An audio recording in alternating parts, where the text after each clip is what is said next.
Doubt ఉండదు. ఏంటి doubt అంటే ఏమిటి?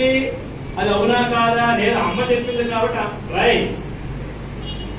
బాల్యం నుండే ఆ భాష మనకి అలవాటు అవుతుంది కాబట్టి, తల్లి నుంచి వచ్చేటటువంటి భాష తల్లి భాష కాబట్టి అదే మనకి తెలుగు భాష.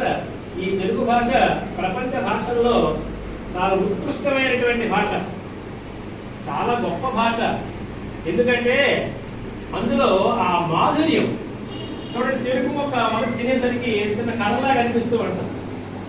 అది ఒకసారి నోరు పెట్టి పుచ్చుకొని చిన్న చిన్న ముక్కలు తీసి అలా అలా అలా అలా అలా తింటూ ఉంటే ఆ చెరుకు ముక్కలో ఉండేటువంటి మాధుర్యం తిని అలా గ్రహించి, అమ్మా నాకు ఇంకొక మొక్క కావాలమ్మా, ఆ చెరుకు మొక్కతో ఆగమ్మా, ఇంకా నాకు చెరుకు మొక్క కావాలి, ఇంకా నాకు చెరుకు మొక్క కావాలి. కానీ కాబట్టి ఆ మాధుర్య